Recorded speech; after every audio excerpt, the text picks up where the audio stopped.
Hallo, willkommen zurück bei Arya Nagarjuna. Dies ist die Wiederholungsklasse. Wir hatten 14 unglaubliche Klassen. Wir haben durchgenommen, ich glaube, es sind 9 Kapitel. Was eine große Leistung ist, denn das ist ein Drittel. Es ist nicht ein Drittel der Textmenge, aber es ist ein Drittel der Kapitel, weil die Kapitel unterschiedliche Längen haben. Und dies sind kürzere Kapitel. Aber wir haben auf jeden Fall ein großes Stück geschafft.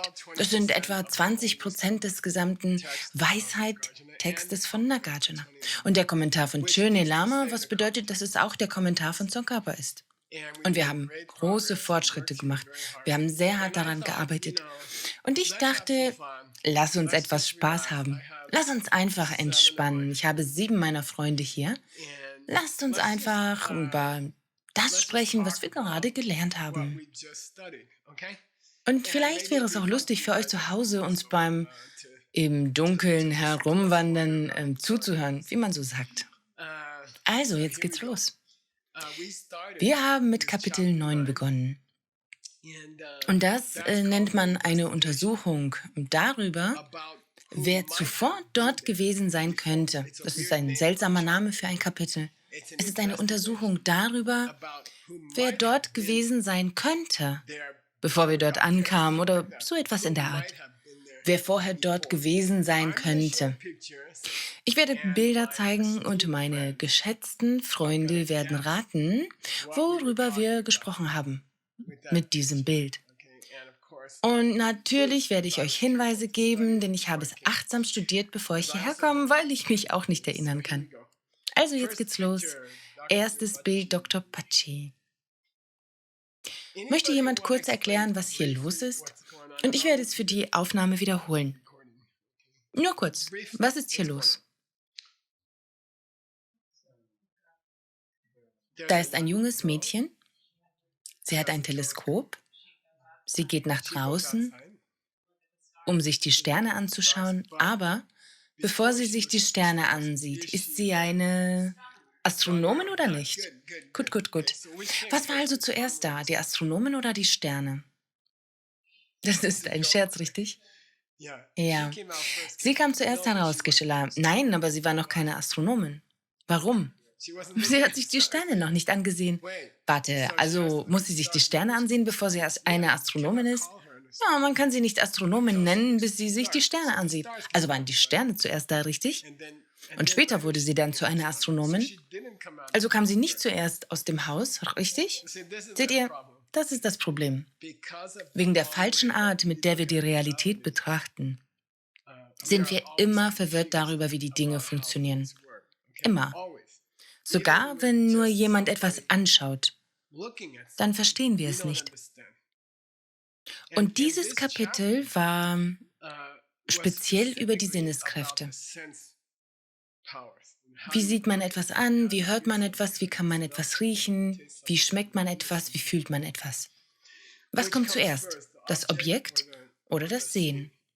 Wenn du eine Wand anschaust, war die Wand schon da, bevor du hinsahst, oder hast du deine Augen geöffnet und dann öffnen sich die Samen in deinem Geist und erst dann war die Wand da, um gesehen zu werden?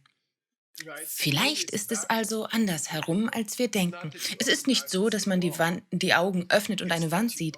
Es geht darum, dass deine Augen öffnen und eine Wand machen, um sie zu sehen. Und es fühlt sich nicht so an. Es fühlt sich an, als wäre die Wand vorher da gewesen. Das kann also zum Beispiel für die Medizin-Buddha-Mantren gelten. Du sagst also das Mantra und dann denkst du, das Mantra verändert den Krebs von jemandem oder so etwas in der Art. Also kommt das Mantra zuerst, richtig? Und dann das Heilen von Krebs, richtig? Nein, warum? Weil bis man den Krebs mit ein paar magischen Worten heilt, sind es keine magischen Worte. Es sind keine Mantren. Mantra bedeutet Worte der Macht. Bis sie ihre Macht zeigen, sind sie keine Mantren. Okay, kannst du also das Mantra sagen, bevor der Krebs geheilt ist? Kann man ein Mantra sagen, bevor der Krebs geheilt ist? Ja oder nein? Nein, das kannst du nicht. Es ist kein Mantra, bis er geheilt ist. Also, du musst darüber nachdenken. Nagarjuna sagt, wenn du diesen Punkt nicht verstehst, ist es mir egal, ob du Mantren sprichst. Vielleicht hast du Glück und sie heilen jemanden weil diese Person vor 10.000 Leben etwas Gutes getan hat. Aber wenn du willst, dass das Mantra die Heilung bewirkt, musst du verstehen, dass das Mantra kein Mantra ist, bis die Heilung kommt, was bedeutet, dass das Mantra unmöglich die Heilung bewirken kann. Hier geschieht also etwas anderes. Es ist nicht das Mantra, das die Heilung bewirkt, es ist, dass dein Geist ein Mantra erschafft. Dein Geist erschafft eine Meditationssitzung und dann erschafft dein Geist ein Krebsheilmittel. Duck, duck, duck. Nicht duck, duck, duck da hinten. Mache also keine Mantren und denke, dass die Mantren die Person heilen werden. Rette Leben, beschütze Leben. Dem Leben anderer Menschen helfen. Ich habe heute etwas Lustiges gesehen. Ich habe ein Bild davon für euch gemacht. Es gibt ein neues Wort in der Unternehmenswelt. Es heißt Grünwäsche. Genauso wie Weißwäsche. Also im amerikanischen Englisch bedeutet weiß waschen, dass man etwas Schlechtes getan hat und dann wischt man es weiß und es sieht gut aus. Und jetzt gibt es ein neues Wort in der Unternehmenswelt genannt Grünwaschen. Und es bedeutet, dass man Lorbeeren erntet für die Bindung von Kohlenstoff, die man gar nicht gemacht hat. Verstehst du, was ich meine? Du sagst, oh, schau, ich habe 50 Bäume gerettet und jemand sagt, wo sind die Bäume? Und du sagst, naja, schaut dann weg und dann nennt man jetzt Grünwaschen. Das ist ein neues Verb in der amerikanischen Industrie. Warum spreche ich darüber? Es sieht so aus, als wären die Mantren die Ursache dafür, dass der Krebs verschwindet. Aber in Wirklichkeit ist es das Retten des Lebens. Zum Beispiel durch die Rettung der Umwelt und die Bindung von Kohlenstoff, was eine große Sache für die Rettung von Tieren ist. Du kannst ein paar Fische retten. Aber was ist, wenn man die Tiere der ganzen Welt rettet? Das wäre doch cool. Dann werden deine Mantren funktionieren, um Krebs zu stoppen. Verstanden? Weil das Mantra von dir kommt, das Rezitieren des Mantras von dir kommt und die Heilung von dir kommt. Und es ist nicht so, dass das Rezitieren des Mantras die Heilung bewirkt. Verstehst du?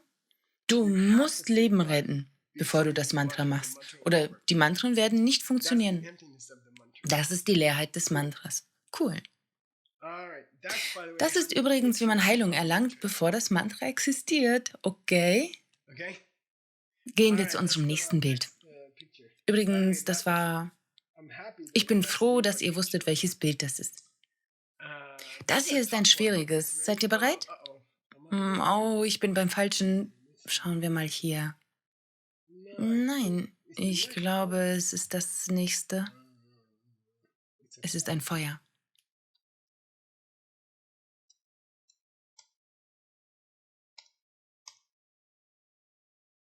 Gut,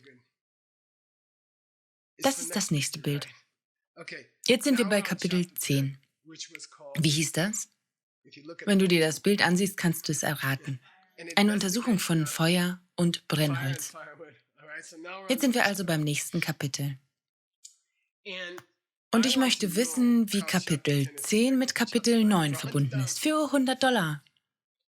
Kapitel 10 dreht sich um Feuer und Brennholz. Kapitel 9 handelt davon, wie das Auge funktioniert. In Kapitel 10 geht es um Brennen? Ja.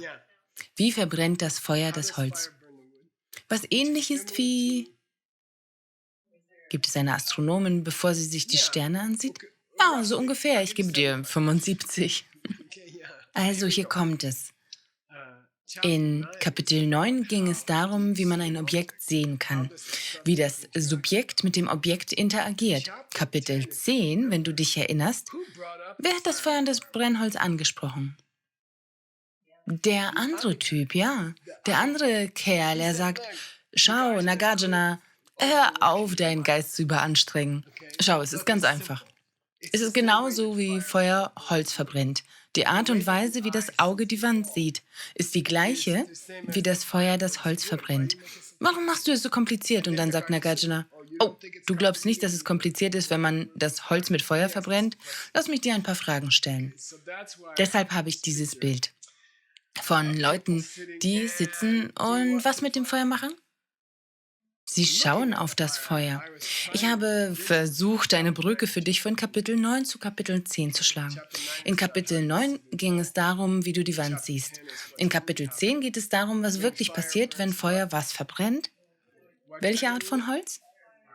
Aber bevor das Feuer das Holz verbrennt, wie kannst du es Brennholz nennen? Da. Okay, gehen wir zum nächsten.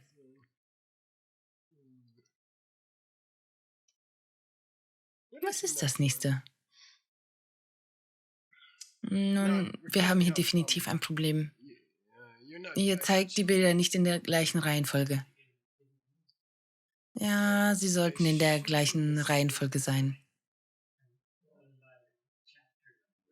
Ich glaube, das nächste ist noch, nein, vergiss die Kapitelnummern. Halte dich an die Reihenfolge, wie Finder sie anzeigt. Nein, also ich glaube, das nächste ist das Anzünden einer Zigarette. Oh, ich glaube, wir sind. Oh, Entschuldigung, ich habe einen Finger gesehen. Ja, richtig. Okay, jetzt gebe ich euch einen Hinweis und ihr sagt mir, was hier los ist. Die Flamme berührt die Zigarette nicht. Das ist ein Anhaltspunkt. Warum habe ich dieses Bild ausgewählt? Okay, ich werde die Unterhaltung hier beginnen. Ist das Feuer das Brennholz oder nicht? Nein. Nein, das Feuer wirkt auf das Brennholz, richtig? Also, lass es uns einfach bestätigen, okay? So macht man eine Debatte. Lass es uns einfach bestätigen. Kein Problem. Wir sagen immer, kein Problem. Ist das Feuer das Brennholz? Nein. Also, wirkt das Feuer auf das Brennholz, ja? Das sind also getrennte Dinge. So machst du das in der Debatte. Also sind sie getrennte Dinge, richtig? Ja oder nein? Berühren sie sich jemals? Nein. Dann kannst du also eine Zigarette anzünden, indem du ein Feuerzeug 16.000 Kilometer entfernt anmachst, weil sie sich nicht berühren müssen. Ich habe also versucht, ein Bild zu finden, auf dem ein wenig Platz zwischen der Flamme ist. Ich meine, dieser Abstand könnte 16 Millionen Kilometer betragen, es spielt keine Rolle. Wenn das Feuer nicht die Zigarette ist, wo berühren sie sich dann? Wo können sie sich berühren? Wo ist der Punkt des Kontakts zwischen der Zigarette und dem Feuer? Wenn sie sich nie berühren, kann man keine Zigarette mit dem Feuer anzünden. Wenn sie sich doch berühren, dann gibt es einen Teil der Ursache, der das Ergebnis berührt. Habe ich recht? Und in diesem Fall kann etwas in der Vergangenheit, das bereits vergangen ist, etwas in der Gegenwart beeinflussen. Nein, es ist weg. Ob es eine Millisekunde weg ist oder eine Million Jahre verschwunden ist, spielt keine Rolle. Es ist weg. Es kann nichts mehr tun. Etwas in der Vergangenheit kann deinen Finger nicht verbrennen. Und es kann keine Zigarette anzünden. Oder existieren sie zur gleichen Zeit? Wie auch immer. Was ist der Punkt, Gisela? Warum reden wir über dieses ganze Zeug? Lass mich meine Medizin-Buddha-Mantren machen. Nerv mich nicht. Ich versuche zu sagen, wenn du das Mantra zu Ende gesprochen hast, ist es weg und es kann Krebs nicht heilen. Etwas von vor 1 Million Jahren kann Krebs nicht heilen. Etwas von vor einer halben Sekunde kann Krebs nicht heilen, weil es weg ist und nicht mehr existiert. Und es kann nichts berühren, wenn es nicht hier ist. Mantren können Krebs nicht heilen. So kann es nicht sein. Oh, Geshe-la, ich habe viele Geschichten gehört. Menschen haben ihren Krebs geheilt, indem sie Mantren rezitiert haben. Nein, dein Geist hat eine Person erschaffen, die ein Mantra spricht. Dein Geist hat den Klang erschaffen. Dann erschuf dein Geist den Krebs, der verursacht und geheilt wurde. Wenn du Krebs heilen willst, gut, sprich Mantren, aber sammle zuerst das Karma. Was ist das Karma? Sondere Kohlenstoff ab Karma. Rette 1 Milliarde Tiere. Rette, ich glaube, 780 Milliarden Tiere, das habe ich nachgeschlagen. Also ungefähr. In der Welt. Wenn man also die wie nennst du das? Überhitzungsprobleme mit der Atmosphäre in den Griff bekommt. Klimawandel. Dann wird man vielleicht etwa 50 Milliarden Tiere retten. Lasst uns das tun. Dann kannst du Mantren sagen und alles wird passieren. Alle Arten von seltsamen Dingen werden passieren. Geschilla wird alle 5 Minuten Kosmos bekommen. Unmögliche Dinge. Nächstes Bild. Ist das, was ist das? und sei bereit, es zu beweisen. Was ist auf dem Bild zu sehen? Ja, warum ist es Feuerholz? Feuerholz ist nicht Feuerholz, bis es Feuer macht. Ja, bis du ein Feuer entfachst, bis es brennt. Das kann also kein Brennholz sein, weil es noch nicht brennt, richtig? Gleiche Sache, nicht verwirren lassen. Übrigens, in welchem Kapitel sind wir noch? Kapitel 10. Wir sind immer noch dabei, Brennholz zu untersuchen. Nagarjuna verbringt eine Menge Zeit mit Kapitel 10. Es scheint ihm wichtig zu sein. Na gut, schauen wir uns unser nächstes Bild an. Wir sind immer noch in Kapitel 10.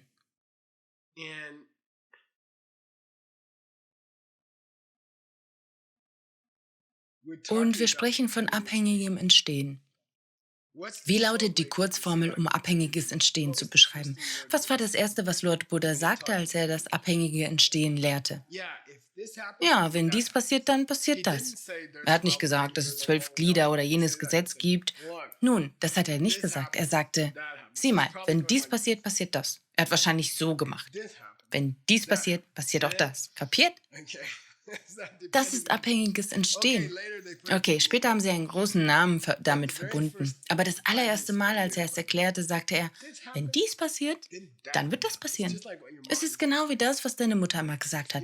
Wenn du das tust, wird das passieren. Deine Mutter hat versucht, es dir beizubringen. Das ist also Ursache und Wirkung. Das bedeutet also, denk darüber nach. Die zweite Sache, die passiert, hängt von der ersten ab, die passiert. Kapiert? Wenn du dies tust, dann wird das passieren. Also, wenn man von Abhängigkeit spricht, die zweite Sache, die passiert, hängt vom ersten Ereignis ab. Es ist wie, hier ist die Kaffeetasse und hier ist das Taschentuch. Das ist also die Sache, die passiert ist, und das hier ist die Ursache. Die Ursache unterstützt das Ergebnis, richtig? Wenn du dies tust, Schatz, wirst du das bekommen, Schatz. Okay, denn das hängt davon ab. Das zu bekommen, hängt davon ab, dies zu tun, oder? Das gibt also eine abhängige Beziehung. Ergebnisse beruhen auf Ursachen, richtig? Nein, zu dem Zeitpunkt, an dem das Ergebnis erscheint, ist die Ursache längst weg. So etwas wie Abhängigkeit gibt es nicht. Du kannst alle Übersetzungen von zu Gang vergessen. Es ist alles unmöglich. Warum? Weil Abhängigkeit zu haben, diese Sache, die als zweites passiert, von dem abhängen muss, was zuerst passiert. Und wenn die Sache, die zuerst passiert, schon weg ist, dann gibt es keine Abhängigkeit. Nur das Taschentuch, das auf den Boden fällt, verstehst du? Okay, in Ordnung. Das bedeutet es also wirklich. Wo ist also die Abhängigkeit? Jetzt die 100-Dollar-Frage. Lasst uns zu diesem letzten Bild gehen, die Teile des Stiftes. Ich sage, etwas hängt von etwas ab auf diesem Bild. Ich sage, etwas hängt von etwas ab auf diesem Bild. Für 100 $. Kann mir jemand sagen, was wovon abhängig ist? Der Stift hängt vom Tisch ab. Ich dachte, dass du das sagen würdest. Möchte es noch jemand versuchen? Ja, gut, 100 $ für Patschi. Ja, der Stift hängt von den Samen ab. Dies ist ein trügerisches Bild. Dieses Bild ist ein Trick. Geschiller wird sagen, oh, was hängt wovon ab? Und die Gelse wird sagen, oh, der Stift hängt vom Tisch ab. Und dann kann Patschi sagen, nein, der Stift ist abhängig von meinen Samen. Kapiert? Das war's schon. Das war ein cleveres Bild. Ich schätze, ich weiß es nicht. Nachdem ich gestorben bin, wer wird sich dann erinnern, was dieses Bild ist? Okay, hier kommt das nächste. Warte, Mann, ist das nicht? Und vielleicht bin ich falsch. Lass mich das überprüfen.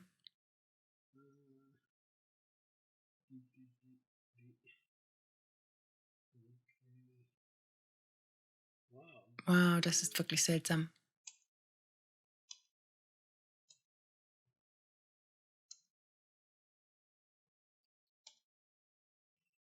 Okay, wir haben das Bündel Feuerholz. Wir haben den Stift auf dem Schreibtisch. Oh, richtig, du hast recht. Okay, gut. Der andere Typ hat gesagt, schau. Du kannst sehen, dass das Feuer vom Brennholz kommt. Zum Beispiel, schau, Nagarjuna, es ist mir egal, wenn du sagst, das Feuer ist das Brennholz oder sagst, das Feuer ist getrennt vom Feuerholz.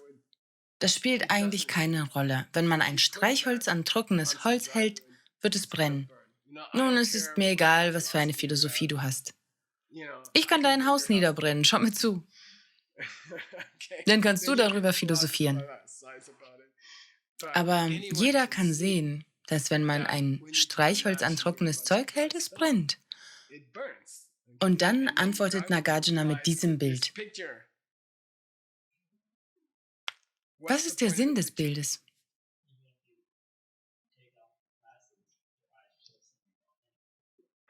Nun, ich sage, warum habe ich hier eine farbige Brille benutzt?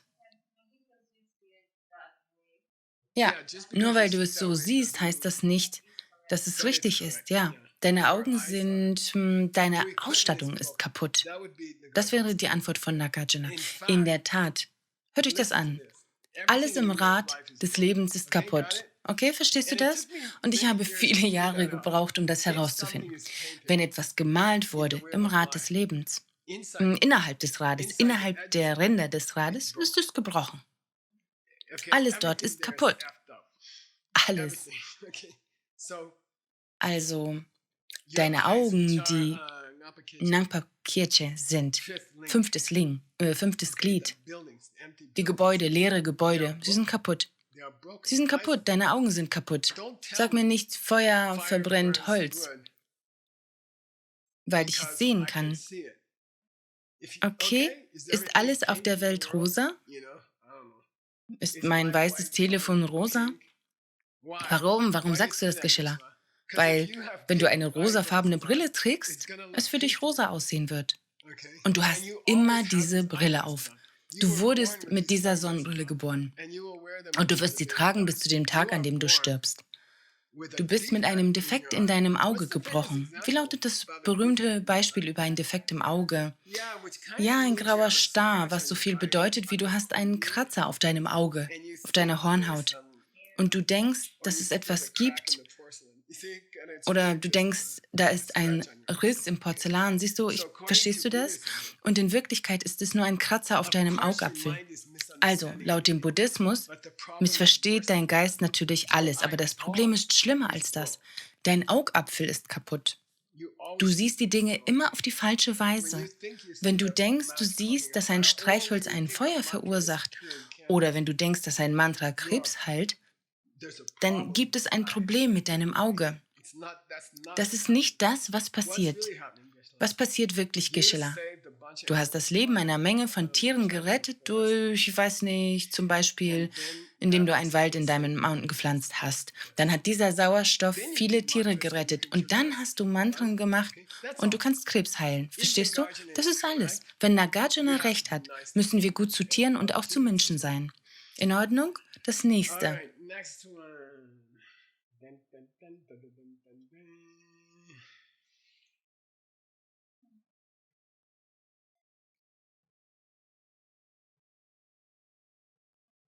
Dieses Bild ist mit diesem verbunden. Für $100. Sag mir warum. Dieses Bild ist mit dem hier verbunden. Feuer, Koch, Pizza. Ja gut, $100 für den jungen Mann. Ah, du sagst selbst Bescheid. Okay, wenn du dich nicht meldest, ist das nicht mein Problem. Zu welchem Zeitpunkt ist die Pizza fertig? Zu welchem Zeitpunkt ist die Pizza fertig?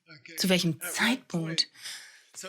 Es gibt also ein vergangenes Feuer und ein zukünftiges Feuer. Und es gibt das Feuer im Moment. Und das bewegt sich weiter. Der gegenwärtige Moment bewegt sich weiter. Was ist der perfekte Punkt? Was hat die Pizza übrigens perfekt gemacht? Du hast vor 2 Wochen für jemand anderen Abendessen gekocht und du hast es nicht anbrennen lassen. Du hast vor 2 Wochen für jemanden Essen gemacht und du hast es nicht anbrennen lassen. Dann bist du zu Rotten Johnny's gegangen und hast eine Pizza gekauft und sie war perfekt. Warum? Er hat die unmögliche Grenze gefunden zwischen zu wenig gebacken und zu lange gebacken. Wo ist die Grenze zwischen zu wenig und zu lang gebacken?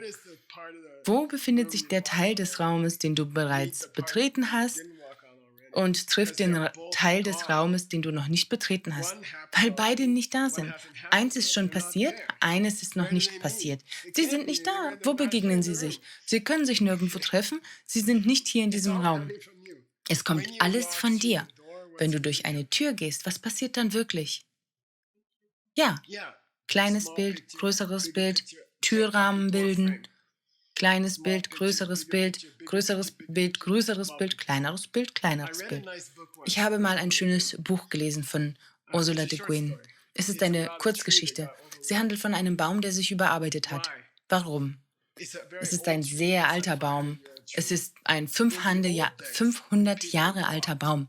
In den alten Tagen, als Menschen zu Fuß gingen oder Wagen hatten, war das Leben für ihn erträglich. Wie meinst du das? Nun, wenn sie mir näher kamen, musste ich wachsen. Und dann, wenn sie weggingen, musste ich schrumpfen.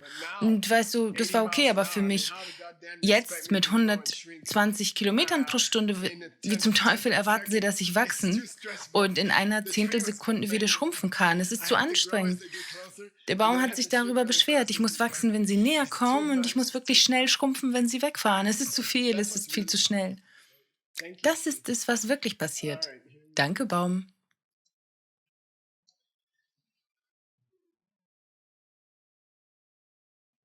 Ja, und was ist der wie nennt man das? Es ist kein Gezicke, es ist ähnlich. Gisela ist immer am Rumquaken. Ja, Rumquaken ist gut. Gisela macht immer irgendeine Aussage über eine Schildkröte. Für $100. Wer kann mir das sagen? Wie lautet die Aussage, die Gisela gerne über diese besondere Schildkröte macht? Dass, wenn du denkst, dass sie die Welt trägt auf dem Rücken, die Schildkröte, dann bedeutet das, dass alles innerhalb der Welt. Gut, ja, $100 für dich. Vergiss es nicht, es meinem Chef zu sagen. Also, ich weiß nicht, vor 3000 Jahren in Indien glaubten die Menschen, dass die ganze Welt von einer Schildkröte getragen wurde. Dass sie flach war und von einer Schildkröte getragen wurde. Wenn du das falsch verstehst, wie die ganze Welt entstanden ist, dann missverstehst du alles in deinem Leben. Wenn du missverstehst, wie Feuer Holz verbrennt, dann missverstehst du zum Beispiel Mantren. Du musst. Und ich gebe dir eine Möglichkeit hier. Wie viele Menschen im alten Indien verstanden die Form der Welt auf richtige Weise? Null. Null. Sagen wir 10 Millionen, 50 Millionen, ich weiß nicht, wie viele zu dieser Zeit am Leben waren. Wie viele Prozent von ihnen liegen falsch? 100%. 100%. Theoretisch ist es also möglich, dass wir uns auch zu 100% irren. Es ist in der Vergangenheit vorgekommen, dass Menschen eine falsche Vorstellung hatten. Über wie viel Zeug? Alles. Man muss es so sagen. Alles. Und vielleicht liegen wir auch falsch mit allem. Wenn du dich also in Bezug auf Feuer irrst, oder du irrst dich darüber, wie Pflanzen wachsen, oder du irrst dich darüber, wie dein Mann dich anschreit, dann liegst du vielleicht mit allem falsch. Ehefrauen irren sich mehr als Ehemänner. Darf ich das sagen, Patschi? Ich glaube, das ist wahr. Nur ein Scherz. Es ist immer der Ehemann in der Küche, richtig? Wie auch immer. Ziehe einfach die Möglichkeit in Betracht. Wenn Nagarjuna in diesem Buch richtig liegt, wenn dieses Buch recht hat, dann ist alles, was du denkst, falsch. Und das bedeutet, dass jede Handlung, die du jemals in deinem Leben getan hast, falsch ist. Wenn du den Schalter umlegst, um dieses Licht einzuschalten, war das ein Fehler. Das war basierend auf einem Missverständnis. Wenn du den Schlüssel umdrehst, um dein Auto zu starten, bist du verrückt? Du solltest nach jemandem suchen, den du mitnehmen kannst. Dann versuch dein Auto zu starten. Sonst springt dein Auto vielleicht irgendwann nicht mehr an, was natürlich nie passiert. Das nächste.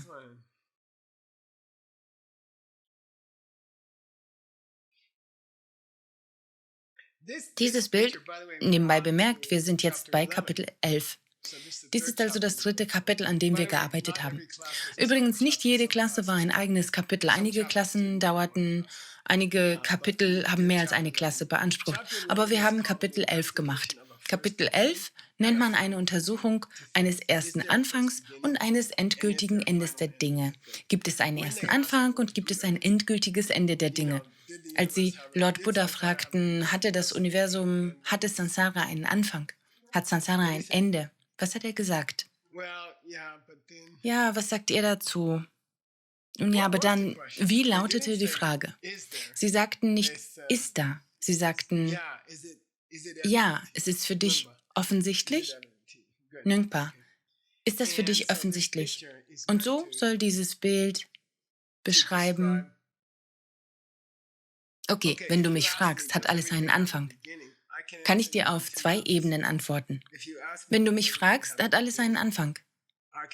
Kann ich dir auf zwei Ebenen antworten? Auf einer offensichtlichen Ebene kann ich Nein sagen, denn alles hat eine Ursache. Deshalb es gibt keinen Anfang für alles. Auf einer tieferen Ebene. Warum glauben wir, dass irgendetwas beginnt? Wann hat diese Klasse begonnen? Vor ungefähr 100 Jahren. Wann hat diese Klasse begonnen? Wenn sich die Samen in deinem Geist öffnen. Dieser Kurs auf einer tieferen Ebene hatte diese Klasse keinen Anfang. Die Klasse hat nicht begonnen. Deine Samen haben sich geöffnet. Verstehst du? Frag mich nicht, ob die Klasse schon angefangen hat. Frag mich nicht, vor wie langer Zeit diese Klasse begonnen hat. Hast du bemerkt, dass ich den Timer nicht mehr benutze? Das ist mir egal. Frag mich nicht, wann die Klasse begonnen hat. Es ist mir egal. Der Unterricht hat begonnen, als sich deine Samen geöffnet haben. Du kannst deine eigene Frage beantworten. Frag mich nicht, wie viele Minuten verstrichen sind. Das ist nicht die Antwort. Deshalb sagte der Buddha, als sie ihm diese Frage stellten, sagte er, was war seine erste Antwort auf diese Frage? Nun, das bedeutet, dass er sich geweigert hat zu antworten.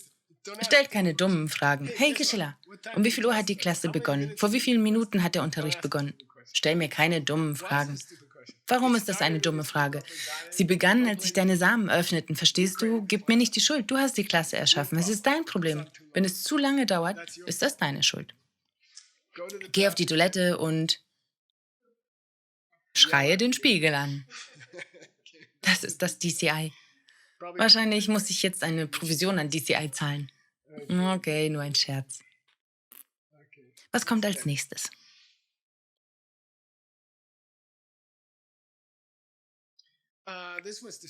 Dies wurde als der Unterschied beschrieben zwischen der Herstellung von etwas aus dem Nichts und etwas aus etwas zu machen. Alles ist künstlich, die Welt ist künstlich. Es gibt nichts Wirkliches. Wie viel von der Welt ist künstlich? Alles. Ist es also leer? Ja. Existiert es? Ja. Ist es echt? Nun, ja, ich meine, geh raus und stell dich vor ein Auto und sag mir, was passiert. Es verletzt dich immer noch. Aber in dem einen Sinn ist es nicht real, sondern kommt von dir. Und nebenbei bemerkt, wir sind immer noch in Kapitel 11. Versuchen zu sehen, ob jemals etwas angefangen hat oder etwas jemals aufgehört hat. Also, ist es künstlich? Ja. Ist es passiert? Nein. Ist es von dir aus passiert? Ja. Verstehst du? In Ordnung. Gehen wir zum nächsten.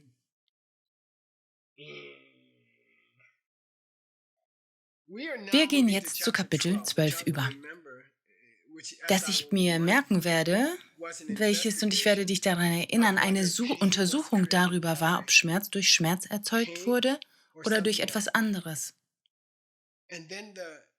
Und dann kann der Titel von dem Kapitel auch anders gelesen werden. Wurde der Schmerz in deinem Leben von dir erschaffen oder von jemand anderem? Ist der Ärger in deinem Leben deine Schuld oder die Schuld deines Mannes oder die Schuld deiner Frau? Ist der Ärger in deinem Leben von dir oder von jemand anderem verursacht? Oder man kann sagen, verursacht der Schmerz den Schmerz oder verursacht nicht Schmerz Schmerz? Es gibt zwei Möglichkeiten, die Kapitelüberschrift zu lesen. Und wir haben 4 Möglichkeiten. Nummer eins. Und das nur nebenbei, diese repräsentieren 4 verschiedene Schulen des antiken Denkens. Und so haben wir dieses Kapitel begonnen. Woher kommt der Schmerz? Nummer eins. Wurde der Schmerz durch sich selbst verursacht, was die Sankhya-Position ist? Hat Gott den Schmerz erschaffen? Zweite Position. Ist der Schmerz verursacht durch etwas anderes als Michael?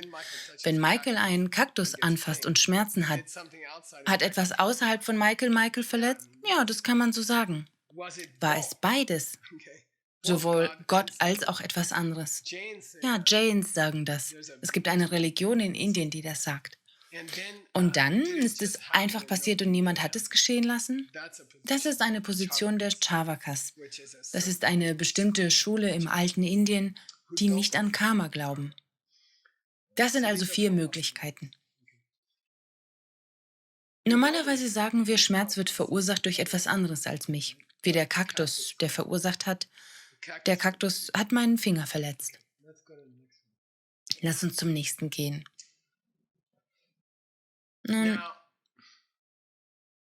dies ist fast das einzige normale Argument, das ich in dieser Klasse erlaubt habe, in diesem ganzen Kurs. Das hier ist ein normales Argument. Wenn ich zu dir sage, wird der Schmerz dieses Mitarbeiters verursacht von jemand anderem oder von ihm? Wie lautet deine Antwort? Der Angestellte leidet. Wenn du jemals ein Angestellter in einem großen Unternehmen gewesen bist, machst du das jeden Tag durch. Wer hat den Ärger für den Angestellten verursacht? Wer verletzt den Angestellten? Er selbst. Das ist alles. Ich habe versucht, eine normale Sache in dieses Bild zu packen. Es sieht so aus, als ob der Chef den Angestellten verletzt. Es gibt 2 berühmte Probleme im Leben. Das eine ist, wie dein Chef dich behandelt und eines ist, wie dein Ehepartner dich behandelt. Es gibt nur 2. Kinder sind wahrscheinlich eine Unterkategorie der Ehepartner. Und das ist so üblich. Wenn du in einer großen Firma gearbeitet hast, schreit dich jemand an, tut dir jemand weh. Wer tut dir weh? Wird er von sich selbst verletzt oder wird er von jemand anderem verletzt? Von sich selbst. Er wird von sich selbst verletzt. Das ist ganz einfach. Das war eine normale Frage. In Ordnung. Wir sind jetzt bei Kapitel 13. Und Kapitel 13 wurde eine Untersuchung der Faktoren genannt. Und die Frage, die du dir hättest stellen sollen, war, warum haben sie dieses Kapitel gelernt? Zusätzlich zu welchem Kapitel? Komm schon, das erste Kapitel. Das erste Kapitel wird als Untersuchung bezeichnet von Bedingungen, Ursachen und Bedingungen. Und jetzt, 13 Kapitel später, benutzen sie das gleiche, Faktoren? Was hat das alles zu bedeuten? Es hätte heißen sollen, also dieses Kapitel hätte heißen sollen, eine Untersuchung von, dies ist ein Hinweis auf dem Bild, real und unwirklich. Ja, unecht und echt. Oder eine Untersuchung der Illusion. Das wäre ein besserer Name für dieses Kapitel. Es ist in Wirklichkeit eine Untersuchung der Illusion. Nun, ich muss fragen, ich habe ein Problem mit dem hier. Okay, lass uns dies nehmen. Nimm die Tasche. Ist sie echt oder nicht? Ja, sie ist echt, aber sie ist eine Fälschung. Sie ist echt, aber sie ist eine Fälschung. Nein, sie ist gefälscht, aber echt. Sie ist gefälscht, aber sie ist echt. Was meine ich damit? Es ist eine Fälschung. Ja, es ist eine Gucci-Fälschung, aber man kann sie immer noch tragen, sein Portemonnaie darin herumtragen. Okay, verstehst du? Eine echte Fälschung, nein, eine falsche, echte Fälschung. Ist es das, wonach es aussieht? Nein. Kann es funktionieren? Ja. Ist die Welt so, wie sie aussieht? Nein. Funktioniert sie denn? Ja. Wenn du mir nicht glaubst, geh und stell dich vor ein Auto und sag mir, was passiert. Bricht der illusorische Stahl in der Stoßstange dein illusorisches Bein? Ja. Wir sagen nicht, dass nichts wichtig ist und nichts real ist.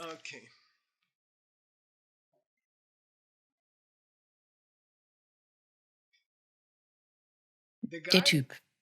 Der andere Typ sagt jetzt, Schau, verändern sich im Herbst die Blätter? Verändert sich die Farbe der Blätter, wenn der Herbst kommt? Färben sich die Blätter von grün zu gelb? Ja oder nein? Ja. Waren sie zu Beginn grün? Ja.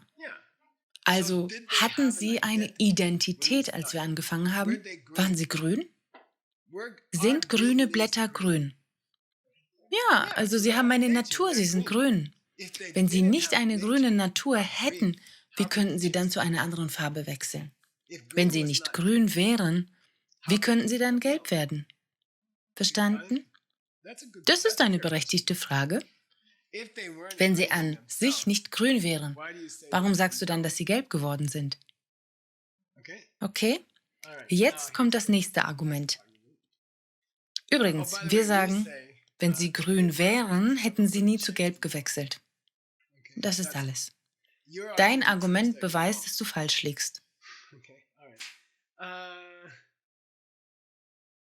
Okay, $100 für dieses. $100 für dieses. Das ist ein schwieriges. Ich werde dir einen Hinweis geben. Es hat etwas mit Leerheit zu tun. Kommt schon, denk darüber nach. Habe ich dir einen Witz über den Abt des Klosters erzählt? Habe ich dir von dieser Geschichte erzählt? Worüber? Nein, es ist eine andere Sache. Ich glaube, ich habe vergessen, dir diese Geschichte zu erzählen. Was ist Gaye? Gaye ist das Ende des Sommerretreats. Also 3 Monate lang im Sommer sollen alle ordinierten Leute fast die ganze Zeit drinne bleiben. Warum? Damit du nicht auf Käfer trittst. Ja, damit du nicht auf Käfer trittst. Also in Indien im Sommermonsun und nach dem Monsun gibt es Millionen von Käfern. Wenn du irgendwo hintrittst, tötest du viele Tiere. Deshalb versuchst du im Allgemeinen zu Hause zu bleiben. Es ist wie ein Virus, wie nennt man es, ein Lockdown. Im Allgemeinen versucht man zu Hause zu bleiben. Das ist sicherer. Nicht rausgehen. Wenn es geht, geh nicht raus. Das ist das Sommerretreat. Gaye bedeutet, dann darfst du rauskommen. Und es ist genau wie heutzutage in Arizona. Alle kamen raus. Alle sind rausgekommen, sodass man überhaupt keine Restaurantreservierung bekommen konnte unter der Woche. Vergiss es. Das ist der Grund, warum wir unseren eigenen Rock'n'Roll spielen. Also kommen die Leute raus und im Kloster kann man eine Woche lang Spiele spielen. Und man kann Radio hören. Man kann Brettspiele spielen, man kann Fußball spielen, man kann Spiele auf dem Brett spielen, man kann Carom spielen, was sehr beliebt ist. Und man kann das Radio laufen lassen. Und jetzt ist das Wunder, dass plötzlich jeder ein Radio hat. Es ist wirklich ein Wunder. Also, ich erinnere mich an den Witz, den ich gerne erzähle, ist, ich hatte ein kleines Problem mit einem der ehemaligen Äbte. Mit einem Abt, der inzwischen verstorben ist. Wir hatten einige Unstimmigkeiten darüber, ob alle Mönche Wasser verdient hätten oder nicht. Und ich habe für das Wassersystem bezahlt und habe es gebaut. Jedenfalls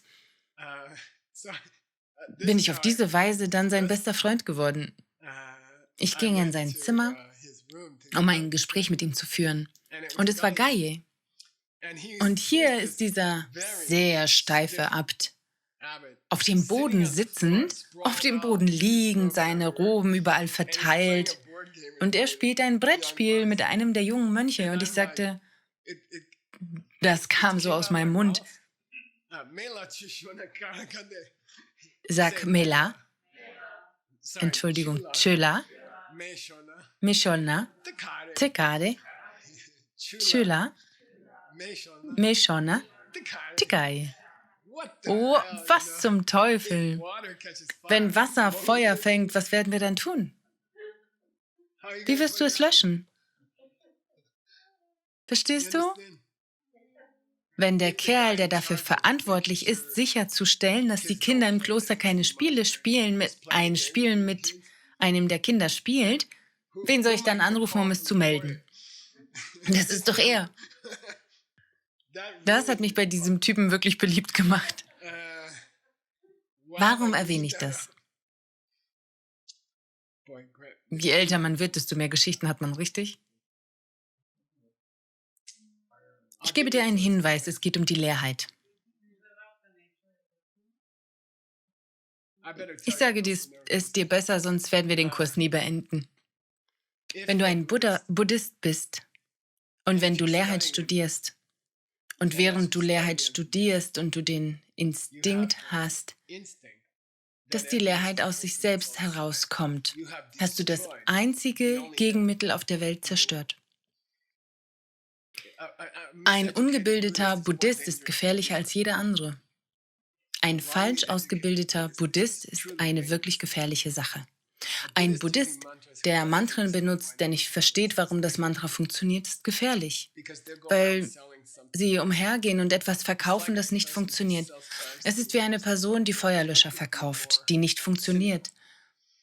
Was könnte noch zynischer sein, als Feuerlöscher zu verkaufen, von denen du weißt, dass sie nicht funktionieren?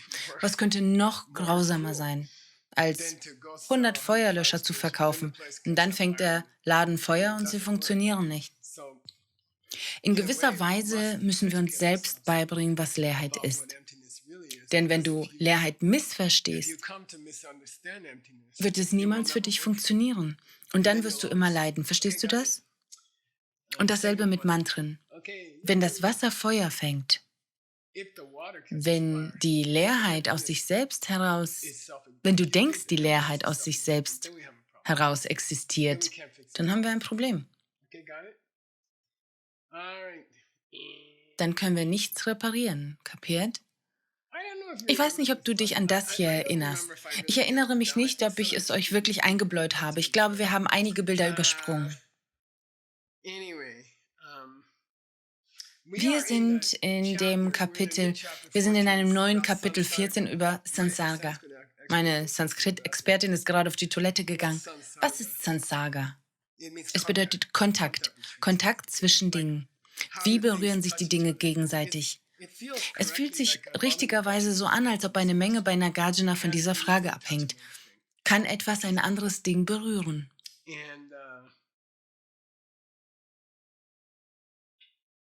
Ich werde dir sagen, was Nagarjuna über dieses Bild sagen würde.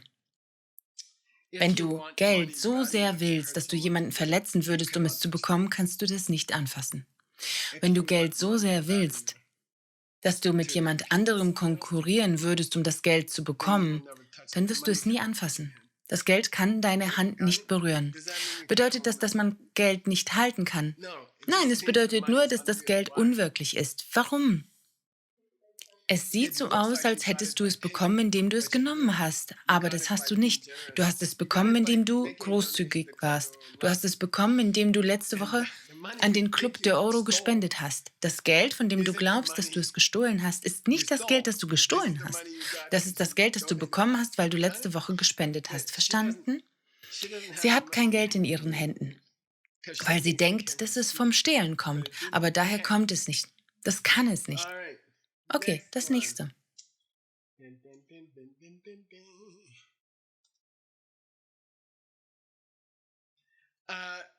Was war diese Lektion? Könnt ihr euch erinnern? Klein und groß, ja, aber in welchem Zusammenhang? Kann man auch Kleinheit ohne Großheit haben? Ja, kann man erkennen, was? Könnte man Kleinheit erkennen? Ja, ohne eine große Person. Und die buddhistische Antwort lautet, ja. Ja, weil es aus deinem Geist kommt. Ich habe die seltsamen Erklärungen von amerikanischen ungeschulten Buddhisten gehört, die sagten, oh, beim Buddhismus geht es nur um... tatsächlich hat jemand ein Buch darüber geschrieben. Im Buddhismus dreht sich alles um den Vergleich. Wie nennst du das? Kurz kann man nicht sehen. Kurz kommt von lang. Im Grunde genommen hat es das ausgesagt. Alles ist Abhängigkeit. Abhängiges Entstehen bedeutet, man kann nicht kurz erkennen, bis man lang hat. Und das ist völlig falsch. Denn Buddha hat nie etwas derartiges gesagt. Tatsächlich würde der Buddha das Gegenteil sagen. Was ist das? Man kann denken, etwas ist lang, ohne etwas, das kurz ist, denn es kommt aus deinem Geist. Das ist alles.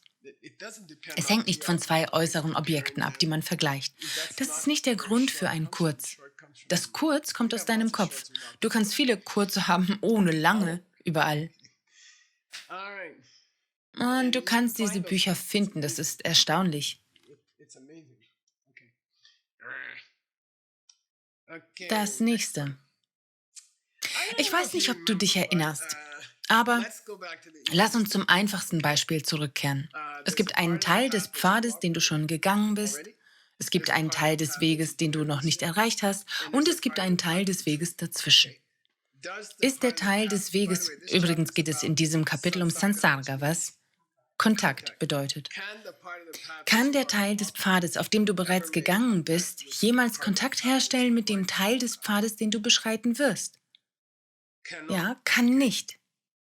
Es sei denn, du schaust nicht so genau hin. Und das ist ein buddhistisches Prinzip. Es sei denn, man schaut nicht so genau hin. Matak Machepa. Ohne Untersuchung. Ohne Prüfung.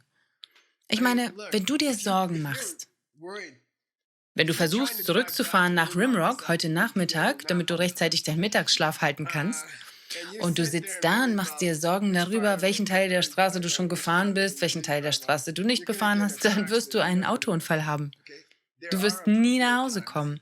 Es gibt angemessene Zeiten in unserem Leben, wann man einfach nach Hause fahren sollte und sich keine Gedanken darüber machen sollte, wo man ist.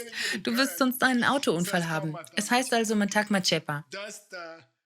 Berührt der Teil der Straße nach Rimrock, den ich bereits gefahren bin, jemals, haben sie sich jemals gekreuzt? Das ist der Punkt.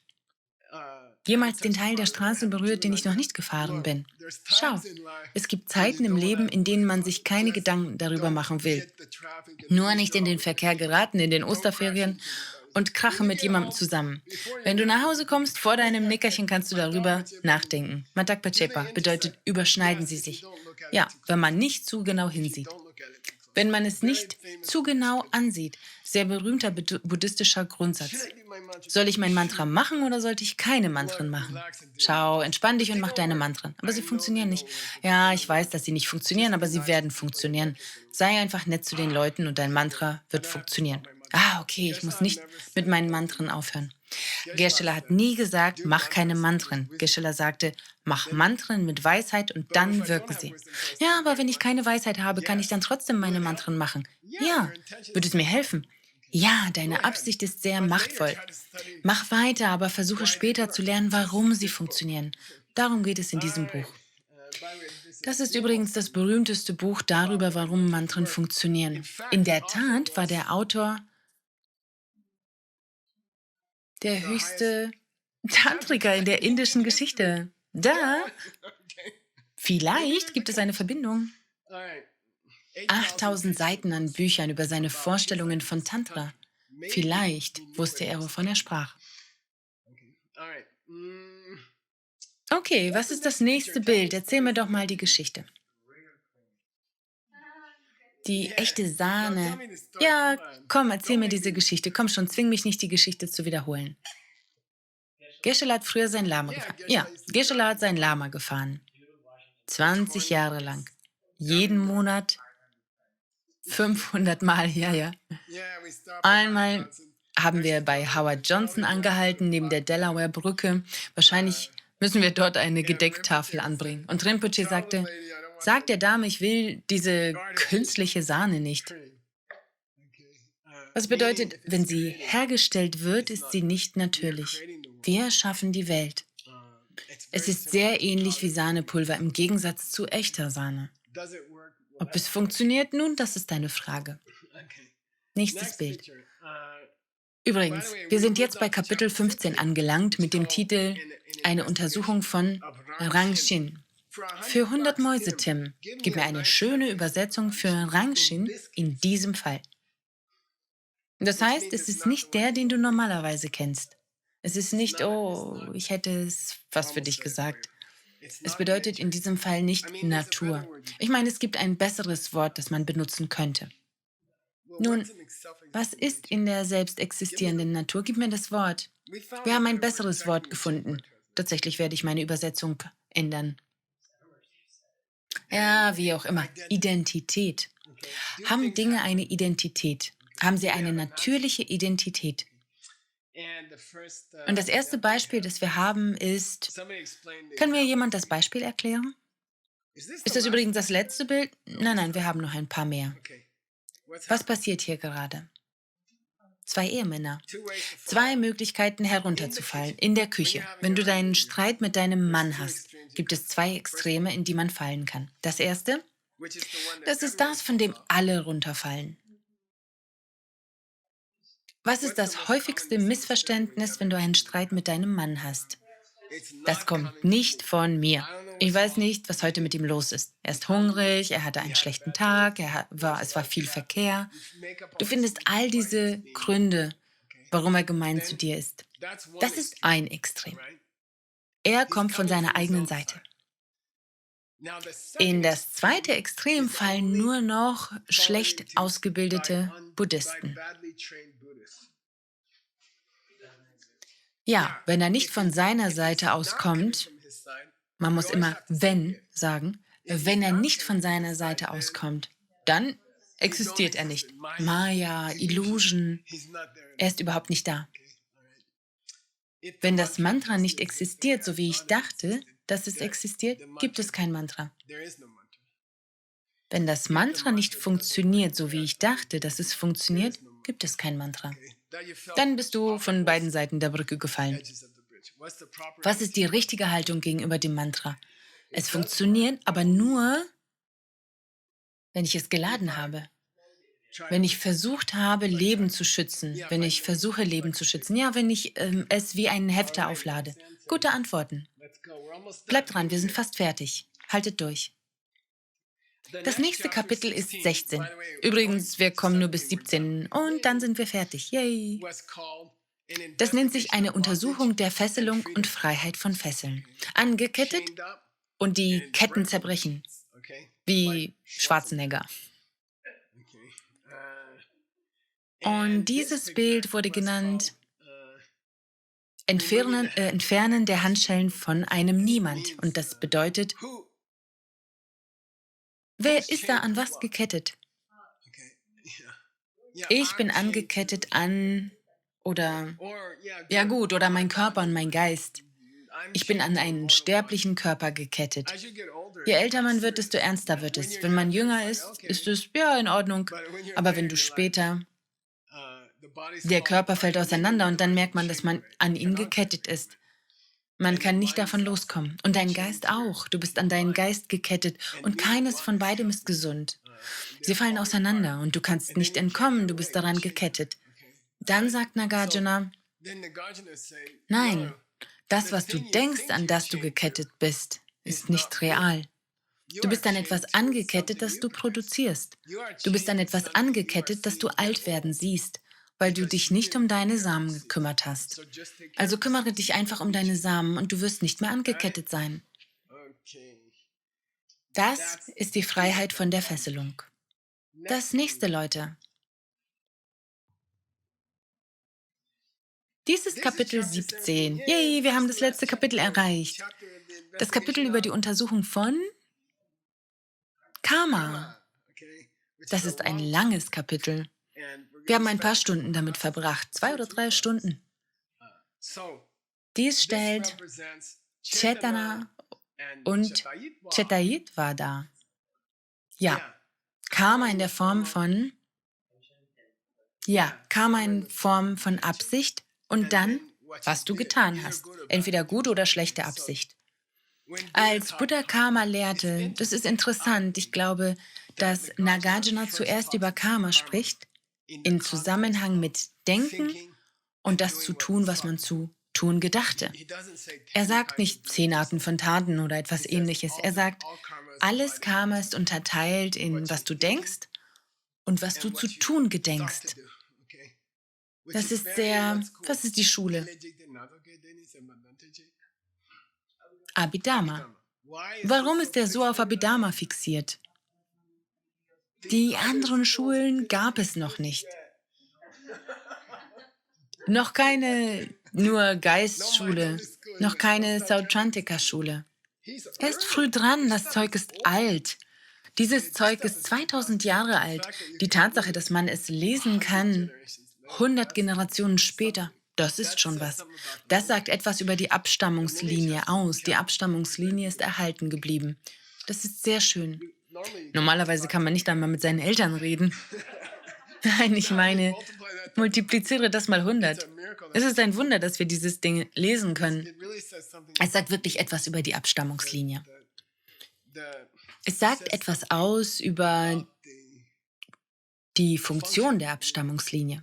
Sie blieb 2000 Jahre lang erhalten. Das ist unglaublich. Okay, 2 Arten von Karma. Denken und das, wozu das Denken dich inspiriert. Das nächste. $100. Kann mir jemand sagen, warum das relevant ist? $100. Gott, ich verschenke so viel Geld. Ihr seid nicht begeistert. Die machen immer.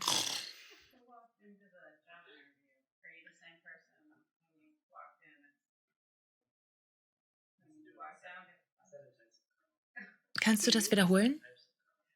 Ja, das ist eine gute Vermutung, aber sie ist falsch. Welches Thema wurde in diesem Kapitel behandelt, das in diesem Bild dargestellt sein könnte? Was ist dieses Bild? Was geschieht hier gerade? Es ist ein Wartezimmer. Ja. Abwarten, bis das Karma reif ist. Ja, gut, $100 für den jungen Mann. Du bekommst heute eine Menge Geld. Ja. Wo bleibt das Karma, bis es reif ist? Um die $100 jetzt zu verdienen. Wenn das Karma wäre. Also hier gibt es 2 Probleme. Wenn es unveränderlich wäre,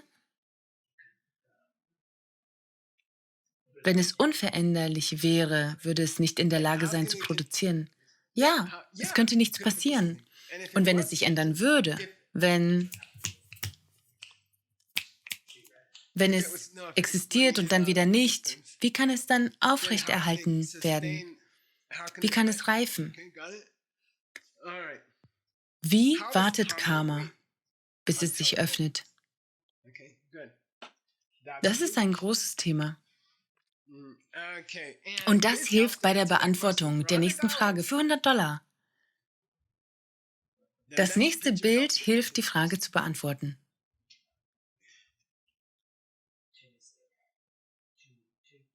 Chö, mi, sawa. $100, was bedeutet das? Da steht Vertrag, ja, aber was bedeutet das?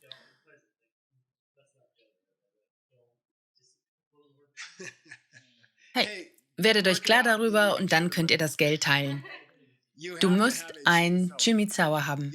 Du musst diesen Vertrag haben. Was steht in dem Vertrag? Geht nicht weg oder so. Geh nicht weg. Geh nicht weg. Was geht nicht weg? Das Karma, es bleibt bei dir, bis es reif ist, bis es sich öffnet. Es gibt eine vertragliche Vereinbarung zwischen dir und deinem Karma. Sobald du wie viele Dinge tust? Irgendetwas. Sobald du irgendetwas machst, bekommst du ein entsprechendes Geh nicht weg. Ich habe vergessen, wie wir es nennen. Sobald du das tust, sobald du in der Nase bohrst, hast du gleich etwa 10 Geh nicht weg gemacht. Und sie bleiben bei dir und sie helfen zu erklären, warum das Karma, ob es sich ändert oder nicht, bei dir bleibt, weil es Klebstoff gibt. Es ist ein Klebstoff. Es ist eine vertragliche Vereinbarung zwischen dir und deinen karmischen Samen. Du bleibst bei mir, bis du dich öffnest, okay? Ja, okay. Lass uns einen Vertrag schreiben. Okay. Du schreibst einen Vertrag mit deinen Karmas und sie bleiben bei dir, bis sie sich öffnen. Nächstes Bild.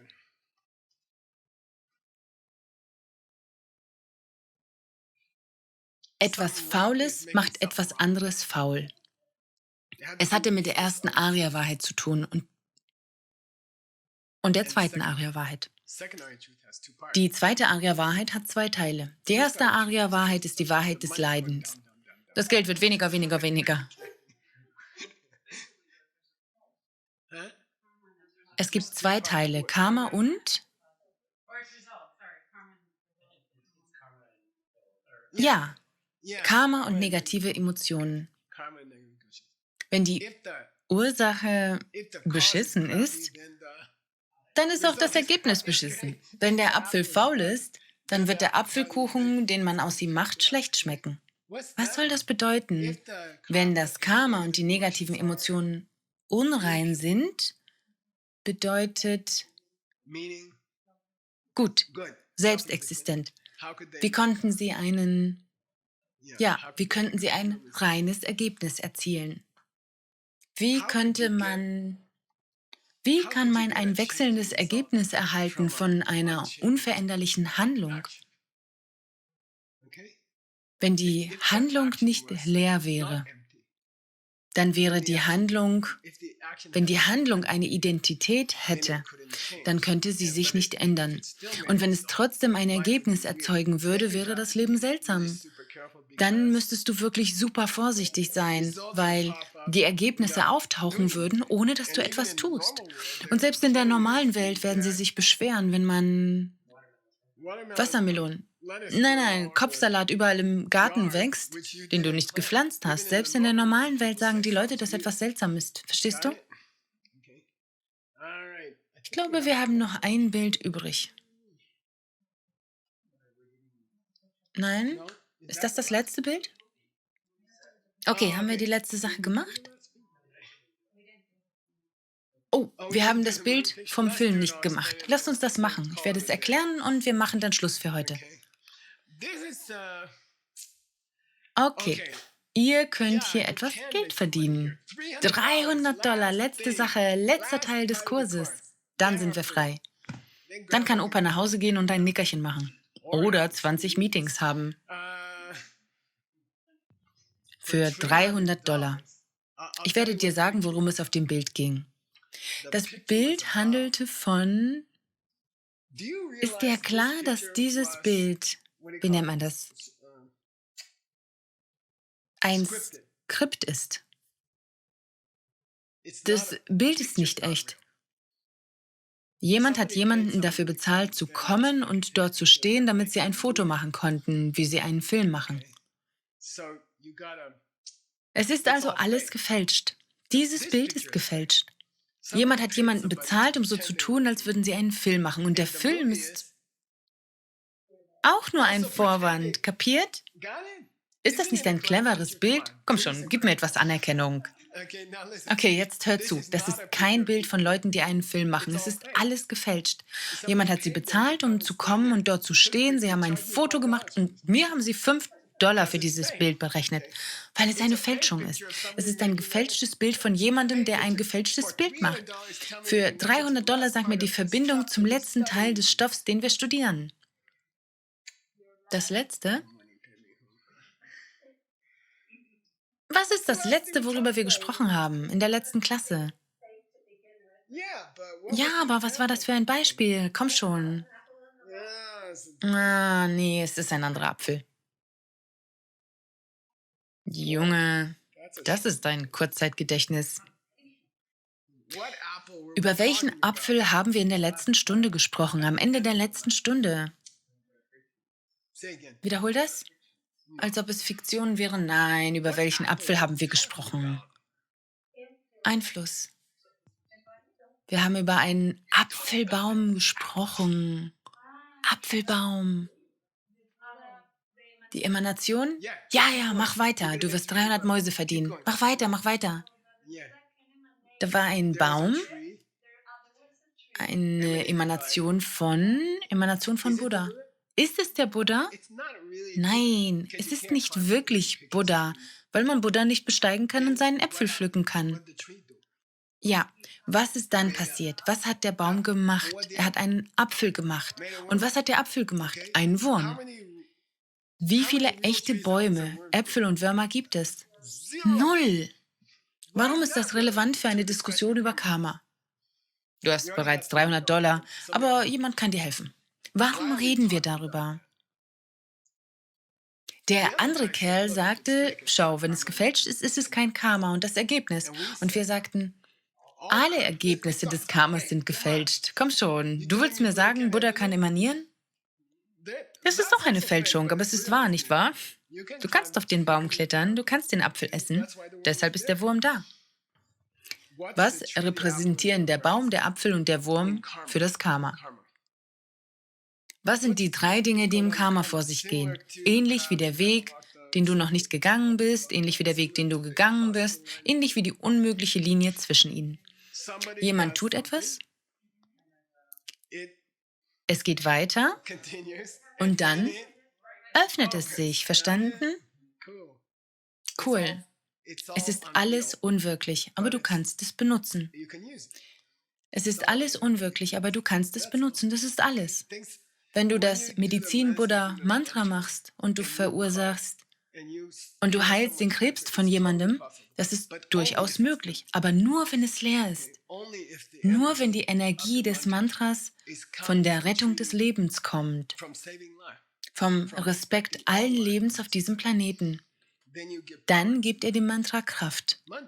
Und dann kann das Mantra jemandes Krebs heilen. Aber wenn du das nicht verstehst, dann ist das Mantra so etwas wie ein Papierhaus oder so. Es ist da, aber es ist nicht. Ja, viel Glück, wenn du den Regen damit abhalten willst oder so. Verstehe, dass ein Mantra leer ist und du dein Karma in das Mantra hineinlegen musst. Und dann wird es funktionieren. Also, du kannst nicht rumsitzen und Mantren machen, ohne zu versuchen, die Umwelt zu retten. Ich meine, das ist ein einfacher Weg, 80 Milliarden Lebewesen zu helfen. Richtig?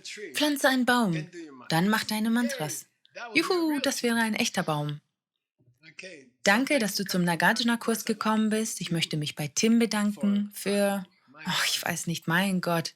Er ist wirklich ein Meister darin, Dinge erledigt zu bekommen. Ich weiß nicht, wie er all das tut.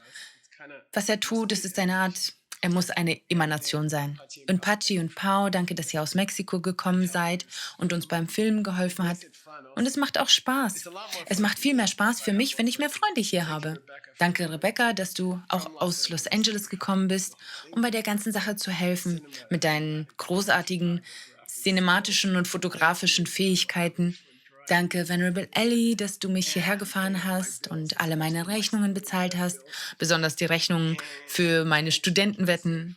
Vielen Dank, Gelse, für Diamond Mountain und dafür, dass du dieses Gebäude in gutem Zustand hältst, damit wir diese Kurse hier abhalten können. Vielen Dank an alle und Christina Kessica dafür, dass sie unsere Mägen gefüllt hat während der Dreharbeiten. Also, wir hatten ein tolles Team hier und ich bin wirklich dankbar. Und ich danke dir, Chone Lama, und ich danke dir, John Brady, für die Rettung von Chone Lama. Okay, wir sehen uns später. Yay!